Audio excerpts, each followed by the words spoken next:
안녕하십니까. 청춘들을 위한 행복 프로젝트 절에서 만난 친구들 절친의 원빈입니다. 반갑습니다.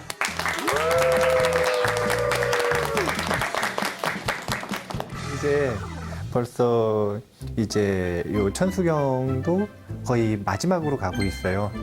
그래서 정말로 이제 결실을 이야기할 때가 됐습니다. 그러니까 사실상 뭐 승묵부부님 마음에 결실이 일어났다 이런 건 아니고. 아니라고요, 스님? 뭐 그런 건 아니죠. 행자 준비를 착실히 하고 있다고 들었는데요. 아, 그랬어요? 네. 결실이 일어났네요. 자, 결실이 일어났고, 결실이 일어났고, 이제 그것뿐만이 아니라 지금 처음부터 시작되는 요 천수경 속에서의 팔단보리심이 맨 마지막인 무상보리라고 하는 부분까지 지금 이렇게 쭉 올라와서 사실상 이제 하이라이트를 이루는 이 부분의 내용을 우리가 다룰 수 있게 됐어요. 근데 이 내용은 생각보다 되게 어려워요. 왜 어렵냐면 무상보리라고 하는 건 뭐냐면 부처님이 얻은 마음, 그 마음이 무상보리예요. 그러면 무상보리심이라고 하는 건 무엇을 상징하고 있냐면 부처님의 눈에는 세상이 어떻게 보이는가, 이것을 상징하고 있어요. 그래서 우리가 지금 팔단보리심을 순서대로 잘 따라왔어요? 아니면은 안 따라왔어요? 재근법님? 잘 따라왔습니다. 진짜예요? 죄송합니다. 잘 따라왔으면 어렵지가 않은데 잘 따라오지 않은 부분이 있기 때문에 사실은 좀 어려울 수가 있어요. 그러니까 머리로 잘 따라왔다 하더라도 마음이 그렇게 변하지 않았을 수도 있고, 또는 사실은 천수경 강의나 법회들 중에 제가 지금 이번에 했었던 절친 시즌3가 좀 난이도가 높았어요. 인문학적인 요소가 좀 많이 강해서 난이도가 높다 보니까 이론적인 부분들도 좀 많이 못 따라오신 분들도 있을 수가 있습니다. 하지만 충실하게 잘 따라왔다면 이론적인 부분으로는 오늘 부처님의 눈을 엿볼 수 있어요. 부처님의 눈에는 세상이 어떻게 보일까? 이 부분을 이제 우리가 해야 되는데, 제가 절친 시즌3에서 태조와 무학대사 이야기 한 적 있나요? 시즌2에서 했나? 3에서 했나? 헷갈리죠? 네. 그럼 했다고 치고, 결국은 요약하면 그런 거잖아요. 뭐냐면, 태조와 이성계 똑같은 거구나. 태조와 이 무학대사 사이에 서로 막말 배틀, 약간의 장난이 오고 갔단 말이에요. 그런데 그 결과 승리자가 누구였냐면 무학대사였죠.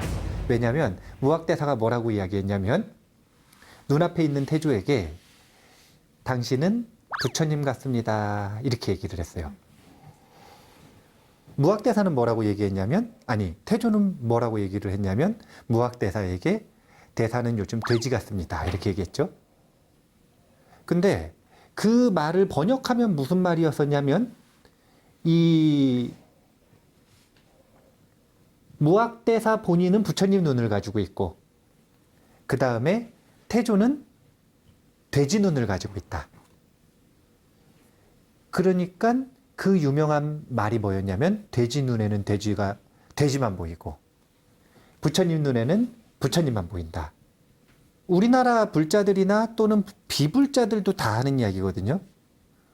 왜 하냐면 여기에 부처님 눈이 세상이 어떻게 보이는지에 대한 진실이 담겨져 있기 때문에 그래요. 자기 수준대로 보이고, 자기 마음을 투사해서 보이고, 자기의 의식을 반영해서 보이는 것이 자신의 경험이라는 것. 이것을 담고 있는 진실이기 때문에 우리나라 사람들에게 사랑받는 농담이 된 거예요. 그런데 자, 여기서 한번 테스트를 해볼까요? 관도신 법우님. 왜? 뭐 테스트라고만 하면 그래. 관도신 법우님은 부처님 말씀은 믿나요? 네. 그러면은 부처님은 눈앞에 있는 관정법우님이 네. 이미 완전한 부처님이라 그랬거든요. 네. 믿기나요? 믿겠죠, 설마. 머리로는 부처님 말씀이니까 네. 믿어보려 하나. 거기까지. 네. 그러면은 관정법부님, 네. 부처님께서 관정법부님 부처님이라 그랬거든요. 네. 믿어지세요? 아, 너무 믿죠. 정말요? 그럼요. 대단해요.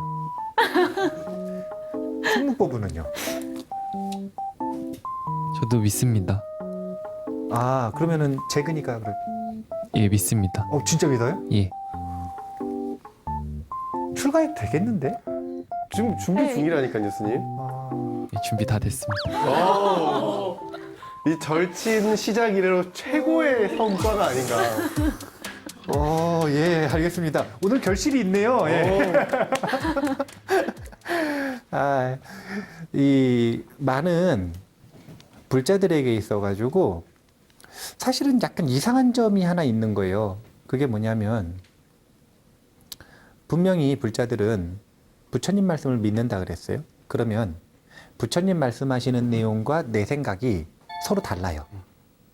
그럼 뭐가 진실이라고 믿어야 돼요? 부처님 말씀?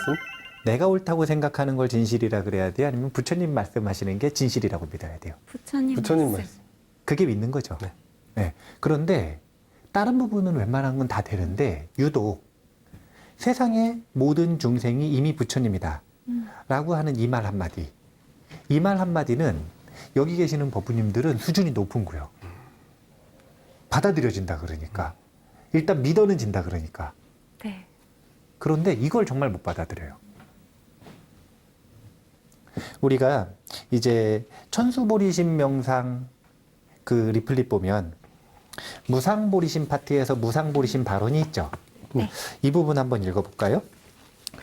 오늘 하루 눈동자에 비친 모든 이들이 거룩한 부처님이라는 진실을 반드시 기억하고 그들을 삼보로 섬기며 살아가겠다고 약속합니다. 무상보리심이라고 하는 건 부처님 눈으로 세상을 바라보는 거예요.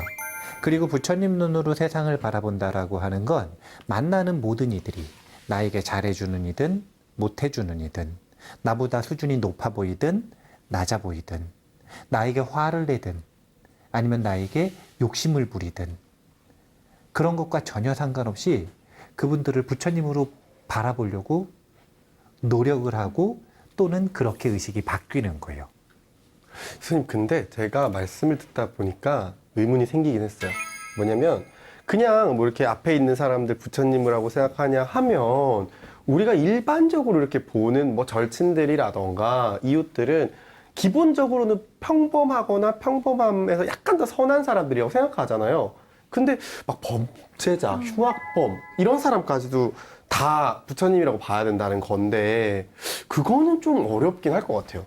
이제 뭔가 부처님 말씀이 이러한데 나는 이런 어려움이 있다 이런 괴리가 있는 거잖아요. 네네.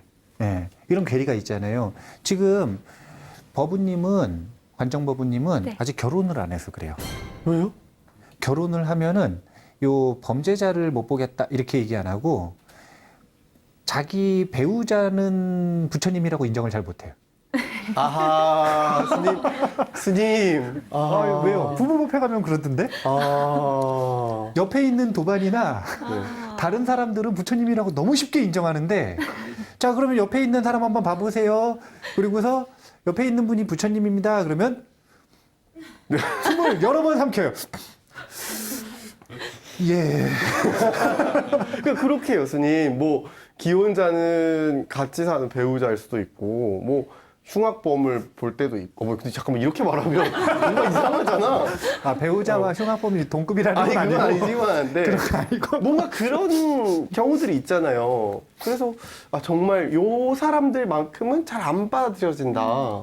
이제 그게 뭐냐면 그만큼 이 범죄자를 바라보면서 생긴 본인의 이제 특정한 이미지 그리고 가까운 사람들 배우자로 표현을 했지만 가까운 사람들하고 살다 보면 해결 안 된 감정들이 생기잖아요. 그 밑바닥에는 10년 살았으면 10년, 20년 살았으면 20년짜리 해결 안 된 감정들이 있는 거예요. 그것들이 저항을 하기 때문에 부처님이라고 인정을 못하는 거예요. 그러니까 그것들의 저항이 있죠, 저항. 이 저항이 이론적인 의심이든 아니면 감정적인 뭔가 이 원한 같은 것이든 그런 것들이 저항감을 일으켜서 부처님을 인정을 못 하는데 그런 감정들을 제가 지금 해결해 줄 수 있는 방법은 있을까요, 없을까요? 있어요. 어떻게 해요? 10년짜리 감정을 내가 어떻게 해결해 줘? 내가 심리 상담사도 아니고 뭐 최면 치료사도 아니고 뭘로 내가 해결해 줄 수 있어요?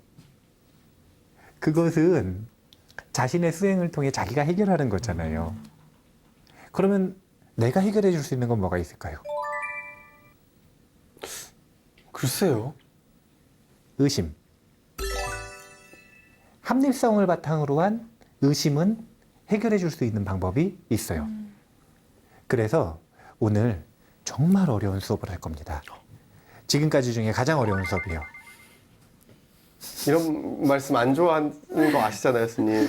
그게 뭐냐면 이 부처님이 깨달으신 연기라고 하는 것이 어떤 과정으로 발전해 왔는지에 대한 이야기를 통해 존재와 중생을 바라보는 관점이 어떤 근거로 이렇게 바뀌기 시작했는지를 보는 거예요.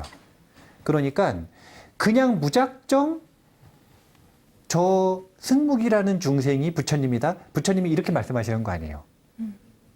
근거가 있어요. 근거가. 그러니까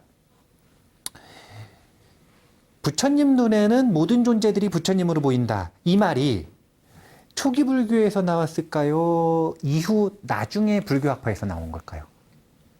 나중에요. 나중에 나왔어요. 초기 불교에서는 그런 언급들이 많이 없어요. 그런 언급이 많이 없어요. 그러면 나중에 나왔다라고 하는 건 초기 불교의 연기설이 발전하면서 중생에 대한 관점이 바뀌는 것이겠죠. 그러다가 화엄경이라고 하는 경전 아세요? 네. 네, 80권짜리. 네, 책꽂이 다 꽂아야 돼요. 80권짜리 그 화엄학에 가면은 중생에 대한 관점이 지금 이미 부처님이라고 하는 관점으로 완벽하게 변환되어 버리는 거예요. 그래서 이 과정이라고 하는 게 이 중간 과정을 다 건너뛰고 하면 그런 의심이 생길 수밖에 없는 거예요. 괴리감. 그냥 일단 덮어놓고 믿으라 그러면 믿기는 하겠는데 이해는 안 되는 거죠. 확신은 안 되는 거죠. 그냥 부처님 말씀하셨으니까 그런 거지 뭐. 그냥 이런 거예요. 그렇기 때문에 우리가 연기가 어떻게 발전해 나가는지를 간단하게 봐야 돼요. 안 그러면은 2번 가지고 못 하거든요. 제가 지금 특강으로 최대한 빨리 할 때 16시간짜리거든요. 그냥 믿을게요, 스님. 그치, 다 믿을 거 아니에요? 우리가 지금까지 이 몇 번 언급을 하기는 했었어요. 처음에 우리가 이 절친 시작할 때도 불교 도리발달사 한번 했었잖아요. 근데 이 연기설이 발전하는 순서를 놓고 보면 초기 불교 이후에 부파불교라고 하는 게 있다고 했었죠. 부파불교의 연기설이 있고 그 다음에 대승불교가 나오잖아요. 근데 대승불교 중에서도 일단 이런 얘기 들어보셨어요? 유식? 유식학. 안 들어봤어요? 유식은 뭐냐면은 불교 심리학이에요. 그래서 불교 심리학을 알고 싶으면 유식을 공부하면 돼요. 내 마음에서 왜 이런 번뇌들이 일어나는지 알고 싶으면, 내 마음 속에서 일어나는 이 번뇌들이 어떤 번뇌인지를 알고 싶으면, 명확하게 알고 싶으면 유식을 공부하면 돼요. 유식 불교의 연기설이 있고, 그 다음에 열애장이라는 표현 들어보셨어요? 저 열애장 불교의 유식설이, 아니, 연기설이 있고, 그리고 마지막으로 화엄경을 근본으로 하는 화엄학의 연기설이 있어요. 우리가 목표는 2번 시간 공부를 하잖아요. 이 2번의 시간 동안 요만큼 나눠서 하는 게 목표예요. 1번, 2번. 그리고 이 2번의 공부를 가지고 우리가 뭘 할 거냐면 지금 무상보리심 발언 파트에서 보면 발원이 귀명내 삼보 그 원문 보는 거죠, 지금. 네. 거기 보면 나무상주 시방불, 나무상주 시방법, 나무상주 시방승이랬죠. 네. 예. 이게 무슨 뜻이냐면 상주, 시방. 상주라고 하는 건 항상하다는 거고 시방이라고 하는 건 어디에나 있다는 거예요. 공간적으로나 시간적으로 무량하심, 부처님과 가르침과 스님들께 귀의한다는 건데 이게 무슨 뜻인 거냐면 부처님이 무한하다라는 의미이기도 해요. 그런데 그게 뒤집어진 무상보리의 눈으로 보면 어떻게 되는 거냐면 만물이 부처님이라는 이야기예요. 만물이 진리고 만물이 승보라는 뜻입니다. 그래서 만물이 삼보라는 거예요. 그걸 무상보리의 눈으로 바라보면 그러니까 중생의 눈으로 바라볼 때는 중생은 중생이라 좋고 안 좋고 훌륭하고 나쁘고 이런 차별들이 다 있는 거예요. 근데 무상보리 불안의 눈으로 볼 때는 만물이 부처님이고 진리고 승보라고 하는 것을 우리 눈으로 바라보는 그런 결론이 지금 요 천수경 팔단보리심 속에서의 결실이에요, 결실. 이것을 일단 이론적으로 이만큼이라도 이해하고 받아들일 수 있도록 만드는 게 목적인 거예요. 그러니까 지금 요 연기서를 쭉 하면서 결론은 요쯤 가면 어떻게 발전해 나가가지고 그런 세계관이 나오는지를 우리가 이해할 수 있는 겁니다. 나무상주 시방불, 나무상주 시방법, 나무상주 시방승. 이게 뭐냐면은 만물이 삼보라는 이야기죠. 눈동자에 비치는 모든 이들이 삼보라는 이야기예요. 결론은 난 거예요. 네. 그러면 결론 내놓고 어떻게 그런 관점이 발전하는지 한번 보도록 할게요. 부파불교의 연기설은 업감연기라고 합니다. 업감연기. 다 써볼까요? 유식불교의 연기설은 뇌야연기라 그래요. 이름 어렵죠? 네. 네. 열애장 불교는 좋아하시는데? 진여연기라고 그러고요. 화음학은 법계연기라 그래요. 스님 약간 저희가 어려워하면 좋아하시는 거 아니죠?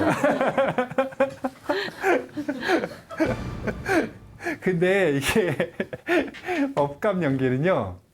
연기의 중심이 뭐냐면 업인 거예요. 이런 식이면 연기의 중심이 뭘까요? 뇌? 왜? 뇌야. 뇌야. 이거는 그럼 연기의 중심이 뭐예요? 진여? 진여가 연기의 중심이라는 이야기고 여기는 법계가 연기의 중심이라는 이야기죠. 이름 속엔 그런 규칙이 있어요. 그래서 처음부터 보면 업감연기라고 하는 걸 이렇게 보면은요. 이 업감연기는 일단 연기라고 하는 게 도대체 뭐냐면 우리의 경험이 어떻게 이루어지는가 이거예요. 우리의 경험은 무엇을 근거로 일어나는가? 우리의 이제 일상 언어를 놓고 보면 우리의 운명은 누가 결정하는가 이거예요. 나. 내가? 네. 네. 그래도 참 불자예요.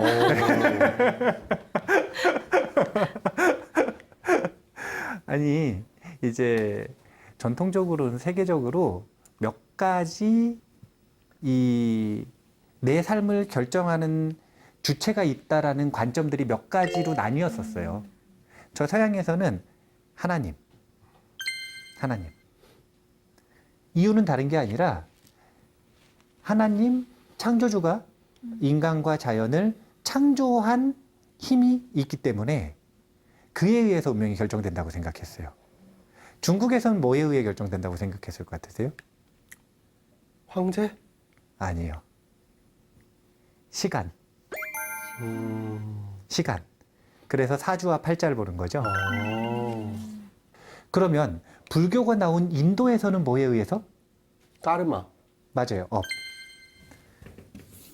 그렇기 때문에 부처님 당시부터 초기까지는 요 업이라고 하는 단어가 굉장히 중요한 키워드가 되는 겁니다. 운명을 결정하는 건 창조주인 누가 있다는 게 아니에요. 인도적인 관점에서는 그런 게 없어요. 창조주인 누군가가 이 나의 운명을 결정하는 게 아니에요. 또 무슨 사주팔자 이런 시간 가지고 결정하는 게 아니에요. 인도에서는 기본적으로 내 행위가 남기는 여력, 업이 나의 운명을 결정한다고 생각을 했어요. 그런데 불교라고 하는 가르침이 나오기 전에 힌두에서는 이 업이 결정되어 있다고 생각했어요. 그래서 사성계급이 나온 거예요. 이 사성계급이 우리나라의 양천제보다 훨씬 더 강렬한 신분제도인 거 알죠? 불가촉 천민은 닿기만 해도 죽어요. 죽여도 돼요. 죽여도 범죄가 아니에요. 인간 취급을 못 받은 거예요. 인간 취급을 못 받은 거예요. 그런데 그 사회제도를 공고히 하는 데 있어서 저 사성계급의 근거가 그 무슨 법전이더라? 만우법전인가? 만우법전 맞는 것 같은데 그 브라만교의 경전에 적혀 있어요. 경전 속에 적혀 있어요. 경전 속에. 그 사성계급을 인정하는 말이. 그리고 그 근거가 뭐냐면 업은 정해져 있다. 그래서 전생의 업에 대한 과보를 이번 생에 받아야지 바꿀 수 있는 방법은 없는 거예요. 그냥 수능에서 받아들이는 것, 이것이 인도에서 이야기하던 업설이었어요. 부처님께서는 그게 아니라고 얘기하셨죠. 업은 얼마든지 바꿀 수 있는 것이다.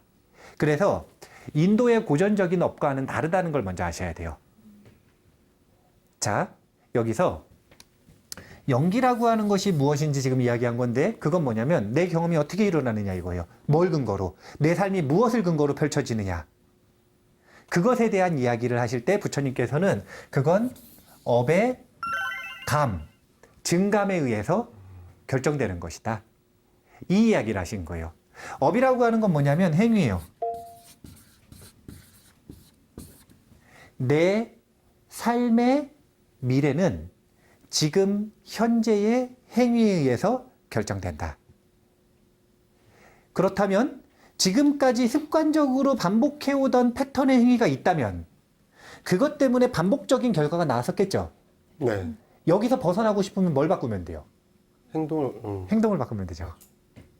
근데 이거 확 와닿네요. 맞아요? 일단 다이어트에 우리가 항상 실패하는 이유.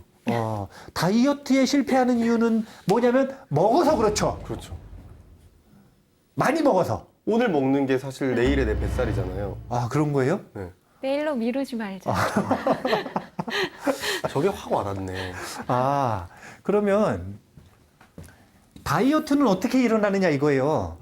그것은 하나님이 이루어주는 것도 아니고 사주팔자가 이루어주는 것도 아니고 정해진 업에 의해서 결정되어 있는 것도 아니고 지금 이 순간 많이 먹느냐 적게 먹느냐 네. 폭식하느냐 절제하느냐 이것에 의해서 결정된다는 게 업감연기래요. 맞나요? 맞아요. 네. 네, 맞죠. 네. 그래서 이전의 관점과는 완전히 틀린 거예요, 지금. 그전에는 업이라고 하는 것이 결정되어 있어서 숙명론이라 그랬어요. 숙명론. 과거가 지금 우리의 현재를 지배하는 거예요. 과거에 했었던 업들을 바꿀 수가 없기 때문에 바꿀 생각도 하지 말고 그냥 그 신분 그대로 의무를 다하면서 살라 이거예요. 그런 관점에서 지금 행위가 어떻게 바뀌느냐에 따라 내 미래는 달라진다. 이렇게 바뀐 게 부처님의 이 업감 연기의 적용이라고 보면 돼요. 적용. 지금 제가 원래 굉장히 학술적인 얘기를 하려고 그랬거든요. 네. 그런데 갑자기 지금 이 다이어트로 딱 이렇게 가면서 네. 학술적인 얘기들이 다 빠져버렸어요. 근데 너무 깔끔한 설명 아닌가요, 네. 교수님? 아, 깔끔해요. 네. 네, 좋았어요. 깔끔해요. 그래서 내 삶의 경험은 무엇에 의해 결정된다? 행위에 의해서 결정된다? 이것이 업감 연기의 핵심이다. 이렇게 보면 돼요. 업감 연기의 핵심이다. 참고로 같이 알아둬야 될 거는 이런 거 있어요. 제가 한번 적은 적이 있는데 호, 업, 고. 미혹이 뭐냐면은 번뇌. 번뇌가 악업을 만들고 악업은 고통을 일으키고 고통스러울수록 더 번뇌가 많아지고 또 번뇌가 많으니 악업을 일으키고 악업을 일으키면 고통스럽고 이게 바로 고통의 악순환이에요. 짜증나니까 먹고 먹으니까 살찌고 살찌니까 짜증나고. 그러면은 바꾸고 싶으면 어떻게 하면 된다? 업을 바꾸면 고통은 줄어들고 행복으로 바뀌는 거죠. 이게 지금 호겁고라고 하는 삼도 연기라고 하는데 이 부파불교의 억감연기설에서 말하는 대표적인 연기설이에요. 12연기는 12개잖아요. 기억하기가 좋아요, 어려워요? 어려워요. 어렵죠? 네. 그러니까 그것을 셋으로 바꾼 거예요. 12개 외우는 게 낫겠어요? 3개 외우는 게 낫겠어요? 세 세 개요. 개요. 그렇죠. 그래서 혹, 업, 고 이걸 조금 더 복잡하게 늘어뜨려 놓으면 12개, 12연기가 되는 겁니다. 그래서 혹, 업, 고 그 중에서 업이 중심이라는 거 이거 기억을 해둘 필요가 있어요. 네. 자, 그런데 혹시 잊혀질 권리라는 거 아세요? 들어보셨어? 인터넷에서 뭔가 하고서 이게 잊혀질 권리 있다. 그럴 때 쓰지 않나요? 맞아요. 이 잊혀질 권리에 대해서는 2012년에 이 유럽에서 가장 먼저 법적으로 제정이 됐어요.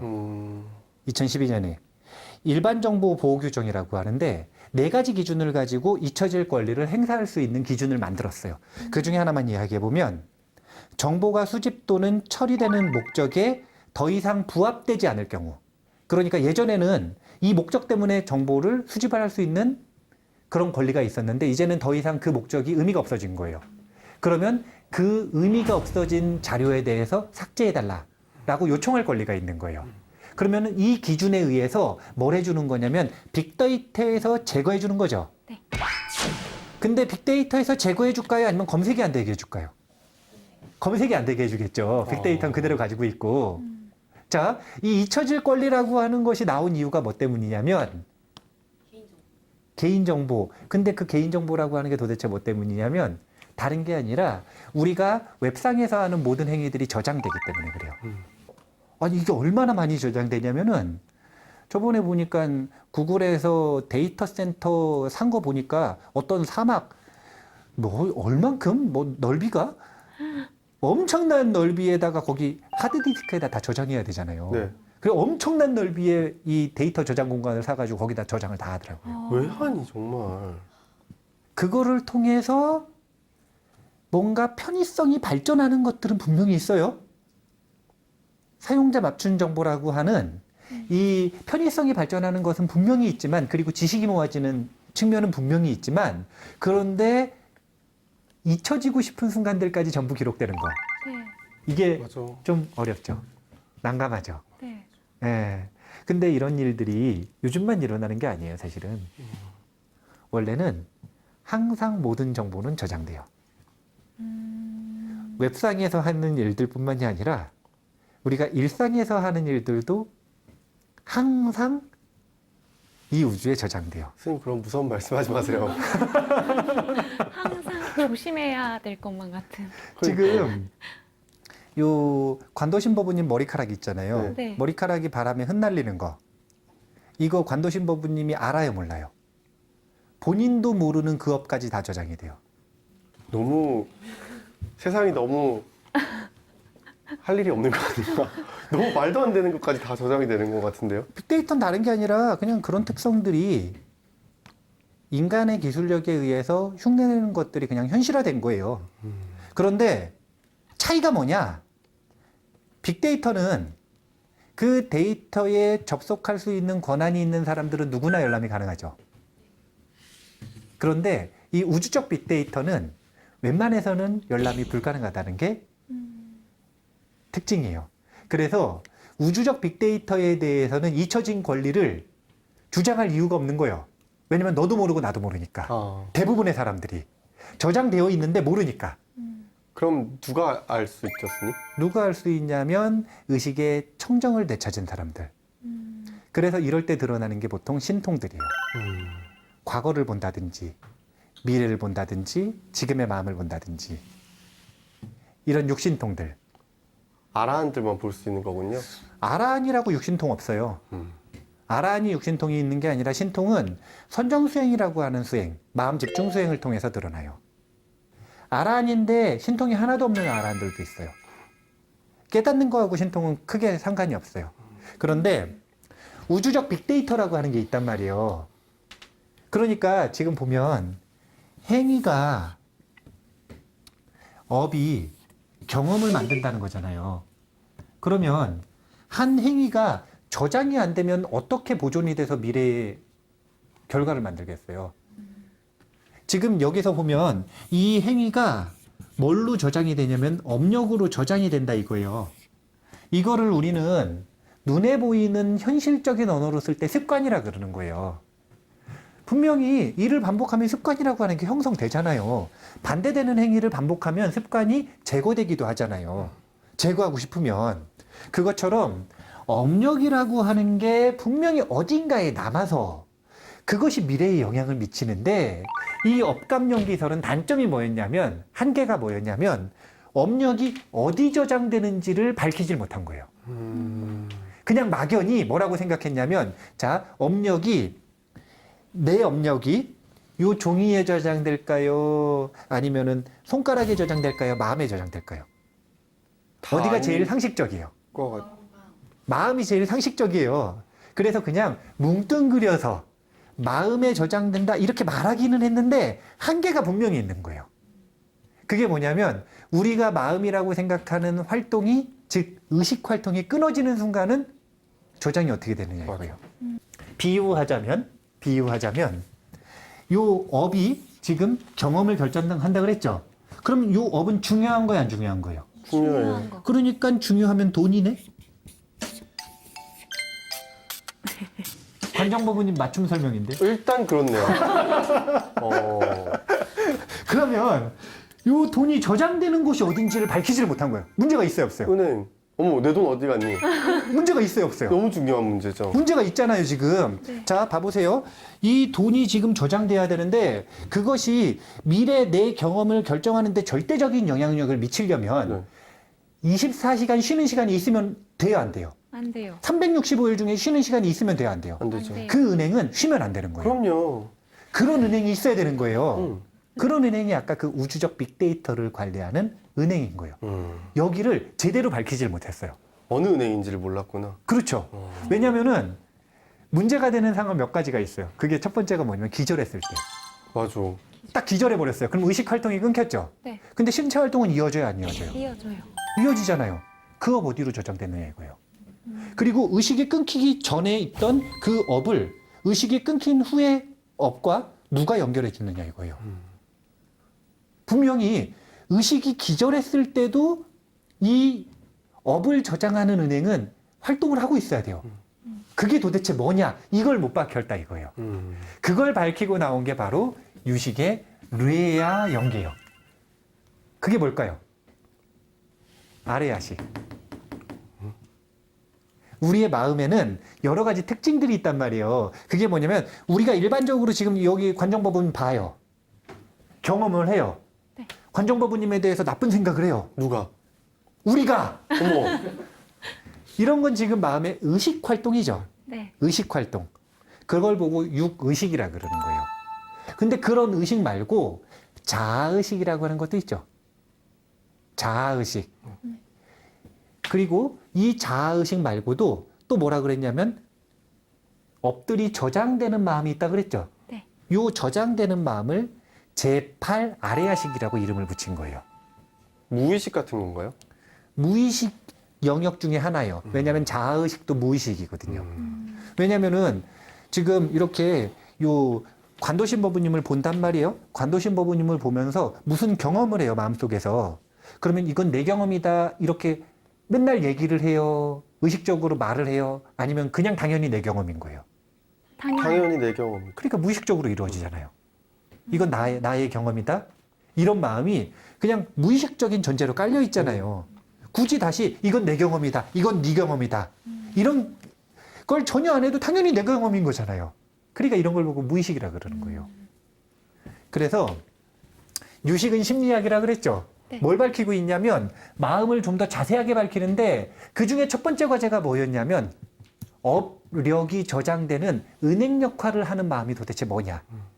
이걸 밝히기 위한 노력들에서 시작된 것들이 유식이고 그리고 그 결과 아레아식이라고 하는 마음의 근본이 되는 요 저장되는 마음을 밝혀냈다라는 거. 그러니까 그전에는 없던 걸 밝힌 게 아니라 원래는 우리 마음에는 그 인터넷 치면은 요 저장이 되듯이 우리의 행위들이 저장되는 특징들이 있는 거예요. 근데 그 특징을 아레아식이라고 하는 개념을 가지고 딱 정의를 내린 거예요. 그런 특징이 아레아식이다. 이렇게. 그래서 마음을 8가지 마음으로 분류를 해서 그 마음 하나하나의 역할들을 정확하게 이야기를 하기 시작한 거. 이게 유식입니다. 그러니까 심리학이라고 표현을 하는 거예요. 그전에는 자아의식도 마음, 저장되는 마음도 그냥 마음. 우리가 일반적으로 의식으로 활동하는 이 의식도 마음. 전부 다 뭉뚱그려가지고 그냥 마음이었어요. 그 셋의 관계가 무엇인지, 이것은 별개인지 하나인지 어떤 역할인지 서로 어떤 관계가 있는지 이런 걸 못 밝혔단 말이에요. 명확하게. 근데 유식불교에서는 마음을 8가지로 명확하게 분류하고 그 각각의 정의와 관계를 정확하게 밝히고 있어요. 근데 그 속에서 중요한 건 연기설 속에서 다른 게 아니라 이 돈이 저장되는 곳이 어딘가를 찾았다 이거예요. 요 아레아식은 24시간 365일 쉬면 돼요, 안 돼요? 안 돼요. 네, 그런 특징이 있어요. 그래서 부단히 끊임없이 흘러가는 폭포수와 같다 이렇게 표현을 해요. 한 번도 끊이지 않고 끊임없이 흘러가는 폭포수. 이것을 아레아식이라고 표현을 합니다. 그런데 요 레아 연기 속에서는 첫 번째로 의미가 있는 건 뭐였냐면은 돈이 어디 저장되느냐 이걸 밝혔다 이거예요. 이거 중요한 거예요, 안 중요한 거예요? 중요하죠. 내가 돈을 지금 저장을 하는데 어디다 맡겼는지를 모르겠는 거예요. 너무 큰일이야. 아, 엄청 큰일 아니에요, 지금. 큰일이죠. 네. 내 미래를 결정해야 되는데 지금. 너무 큰일이죠. 이거 모르면 이게 지금 올바로 되는 건지 안 되는 건지 모르잖아요. 그러니까 요 심리학, 불교 심리학, 유식불교는 꼭 배워야 돼요. 기회가 된다면 꼭 배워야 돼요. 그런데 그 아레아식이라고 하는 이름이 왜 어렵냐면 저게 산스크리트어라 어려운 거예요. 근데 한문으로 번역하면 장식이라 그래요. 그냥. 한글로 하면 저장식. 빅데이터가 저장되는 마음이라는 거예요, 그냥. 그러면 이 빅데이터가 저장되는 마음이 우리 경험의 중심이 된다. 이렇게 얘기를 하는 게 바로 레아 연기예요. 그래서 이 빅데이터가 저장되는 그 마음 속에 보면 업들이 막 들어가 있을까요, 안 들어가 있을까요? 있어요. 있어요. 막 들어가 있겠죠. 그래서 결국은 사실은 똑같아. 우리의 경험은 뭐에 의해서 결정되냐면 이 업에 의해서 결정되겠죠. 그런데 그전에는 업 하나하나 개개의 업에 대한 이야기였다면 요 레아 연기에서는 업이 저장되는 마음에 대한 이야기인 거예요. 그런데 결국은 업에 의해서 결정되는 거잖아요. 다만 그 돈이 어느 통장에 들어갔는지를 알 수가 없으니까 그걸 좀 더 명확하게 해서 통장에 있는 잔고에 의해서 결정된다. 이렇게 관점이 바뀐 거예요, 지금. 처음에는 돈에 의해서 뭘 살지 말지, 살 수 있을지 없을지가 결정된다. 이렇게 얘기했던 거예요. 그런데 레아 연계설에 가서는 그 통장 안에 있는 돈에 의한 이야기를 하는 게 아니라 관점을 좀 이렇게 조금 더 거시적인 관점으로 보는 거예요. 그랬을 때 돈이 들어가 있는 통장이 있단 말이에요. 그 통장의 잔고에 의해서 무엇을 살 수 있을지 없을지가 결정된다. 이렇게 말을 하는 게 레아 연기설인 거예요. 지금 관점의 차이가 좀 알겠어요? 이거 지금 돈이랑 통장이라고 얘기를 했는데 그게 아니라 원래 엄밀히 얘기하면 업에 의한 것이라고 하는 건 각자의 중생의 행위에 의해서 자신의 삶이 결정된다는 거예요. 여기서는 장식이니까 장식은 결국 마음이잖아요. 중생의 마음에 의해서 경험이 결정된다는 거예요. 중생의 행위에서 중생의 마음으로 옮겨간 거예요. 이해가 되세요? 네. 네, 여기까지 이해가 되시죠? 아, 역시 돈과 통장의 비유가 좋아. 돈과 통장의 비유가 좋은데 여기까지만 봐도 일단 불교는 남에 의해서, 그러니까 하나님에 의해서라든지 또는 부처님에 의해서라든지 뭐 알라신에 의해서라든지 뭐 바깥에 있는 그런 남에 의해서 내 삶이 결정된다는 거예요? 아니면 행위에 의해서 결정된다는 거예요? 행위. 행위에 의해서 결정된다는 거예요. 중생 개개인의 행위에 의해서 미래는 결정된다는 거예요. 바뀔 수 있다는 거죠. 그래서 굉장히 중생 각자의 자유의지를 존중해 줍니다. 특징이에요. 외부적인 영향력이 없다고 얘기하진 않아요. 왜냐하면 연기에서 연이라고 하는 건 굉장히 다양한 조건들에 의해서 결정되는 거기 때문에. 그런데 그것보다 훨씬 더 중요한 원인이 되는 그 근본이 되는 원인은 다른 게 아니라 개개인의 행위인 거예요. 개개인의 행위. 그러니까 자신의 삶을 결정하는 건 누구라는 거예요? 나라는 거죠. 여기까지 지금 이야기를 함으로써 분명하게 밝히고 있어요. 근데 이게 지금 원래 여기까지 가는데 4시간 걸리는데 지금 한 30분 만에 얘기를 하려고 그러니까 자세한 얘기를 못 했어요. 자세한 얘기를 못 했는데 시간이 벌써 다 됐어요. 이거 재밌나 봐요. 벌써 시간이 다 된 거 보니까. 스님 근데 이 정도 설명이 딱 좋은 것 같아요. 더 이상 하지 마시라. 그래도 이 정도까지는 재밌었나 봐요. 네, 일단 은행까지는 왔어요. 은행까지 왔어요. 네. 사실은 이제 다음 시간 예고를 좀 해드리면 여기 내가 은행이라고 얘기했는데 여기는 통장이라. 그럼 통장을 관리하는 은행은 또 따로 있어요. 그게 여기서 나와요. 금융권이 복잡해. 그러니까 돈, 통장, 은행. 근데 통장에서 은행으로 가는 이유는 뭐냐면 통장은 개인적이에요, 비개인적이에요. 개인적이요. 은행은요. 비개인적? 그렇죠. 그 차이가 지금 뇌하연기에서 진여연기설로 나아가는 발전 과정 속에서 드러납니다. 그럼 뭐 다다음 시간에 재정경제부까지 가겠네요. 원래 되게 어려운 이야기예요, 이 4대 연기설이. 되게 어려운 이야기인데 되게 쉽게 얘기한 거예요. 예, 그래서 되게 쉽게 얘기할 때는 보통 껍데기만 알고 다른 건 아무것도 몰라요.